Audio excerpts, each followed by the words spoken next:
আমি চেষ্টা করি সব সময় আমার রেগুলার রান্নাগুলো একটু ভিন্নভাবে রান্না করতে, যেন সবাই খেয়ে প্রশংসা করে। সেই সাথে খাবারের মধ্যে বোরিং ফিলটা যেন না আসে। তাই আজকে তোমাদের সাথে একটা রেসিপি শেয়ার করতে চলে আসলাম। তাহলে ফুল রেসিপিটা দেখে নেওয়া যাক। এখানে ফুলকপি নিয়েছি আর এক টুকরা মাংস নিয়েছি। এখানে কড়াইতে পানি বসিয়ে দিয়েছি। এখন ফুলকপিটা দিয়ে দিব আর সাথে দিয়ে দিব মাংসের টুকরাটাও।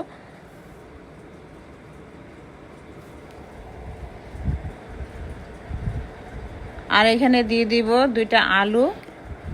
তারপর আমি ঢাকনা দিয়ে ঢেকে দিব যাতে মাংস এবং ফুলকপি আলু একসাথে সিদ্ধ হয়ে যায়।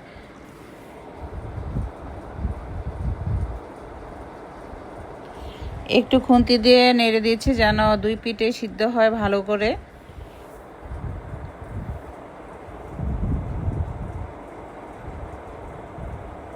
সাথে দিয়ে দিচ্ছি একটু লবণ।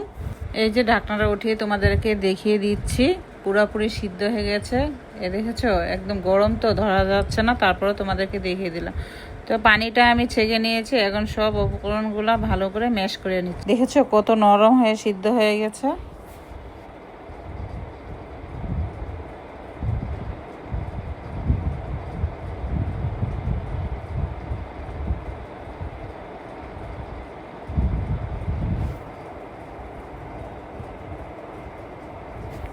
তো আমার ফুলকপিটা ম্যাশ হয়ে গিয়েছে। এখন আলুটাকেও ম্যাশ করে নিব। এই যে এখন মাংসটাকে ভালো করে ঝুরি করে নিতে হবে যেন ফুলকপির সাথে একদম মিক্সড হয়ে যায়। তাই ছোট ছোট করে একদম টুকরো টুকরো করে নিতে হবে। এই যে দেখো হাতে আমি এখন সবগুলোকে একসাথে মিশিয়ে ব্লেন্ড করে নিচ্ছি। সাথে দিয়ে দিচ্ছি কিন্তু একটা ডিম। এবার বুঝতে পারছো, তোমাদের আইডিয়া হয়েছে আমি কি তৈরি করব? বলেই দিচ্ছি।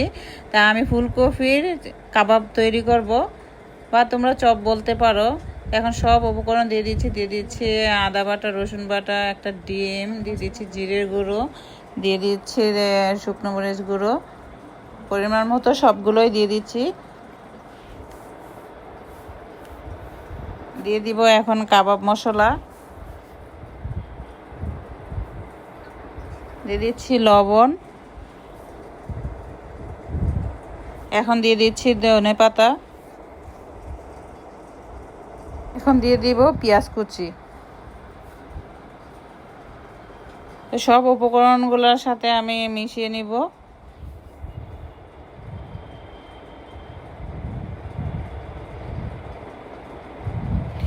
এই ফুলকপির বড়াটা যে কি মজা লাগে, তোমরা শুধু একবার ট্রাই করে দেখো। কাবাবগুলো বানাতে আমি হাতে মেখে নিয়েছি সয়াবিন তেল, যেন পুরোটা হাতে লেগে না যায় তার জন্য। আর এখানে আমি কর্নফ্লাওয়ার দিয়েছি, তোমাদেরকে দেখাতে ভুলে গিয়েছিলাম।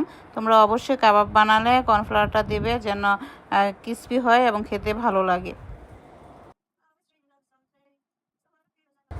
তো সব কাবাবগুলো আমি এক এক করে তৈরি করে নিচ্ছি। তোমরা চাইলে এটাকে ডিপ ফ্রিজ করেও খেতে পারো অনেক দিন। তবে রোজার মধ্যে এই কাবাবটা খেতে যে কি মজা লাগবে কি আর বলবো, ছোট বাচ্চারাও একদম চেটেপুটে খাবে। এই যে এগুলো আমি ফ্রিজিং করব তাই রেখে দিচ্ছি বানিয়ে। আর এই যে আমি এক এক করে বানিয়ে দিই, সবগুলো এক এক করে বানিয়ে দিচ্ছি। এইভাবে হাতের মুঠো করে নিয়ে এক এক করে দিয়ে দিবে, তাহলেই হবে। আর তোমরা একবারও বানিয়ে তারপর দিতে পারবে, কোনো সমস্যা নেই।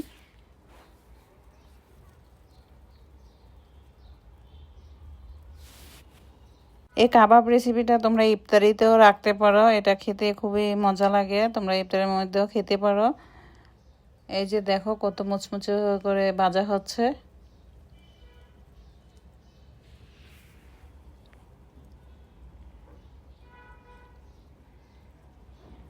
অলরেডি কাবাবটা আমার হয়ে গেছে, দেখো কতটা লোভনীয় লাগছে, তাই না? ইস, খেতে যে কি মজা লাগবে। আমি তোমাদেরকে বলছি একবার শুধু ট্রাই করে দেখো এই ফুলকপি চিকেন কাবাবটা খেতে কতটা মজা। এই যে আমার সব কাবাবগুলো বানানো হয়ে গিয়েছে, দেখেছো কতটা লোভনীয় লাগছে না দেখতে? তোমরা মেহমান আসলে এই কাবাবটা তৈরি করে দিতে পারো। তো আজকে ভিডিওটা কেমন হয়েছে অবশ্যই তোমরা লাইক, শেয়ার, কমেন্ট করে জানাবে, যেন আমি ভিডিও ছাড়া মাত্র তোমাদের কাছে পৌঁছে যায়। তো তোমরা সবাই ভালো থাকো। আল্লাহ হাফেজ।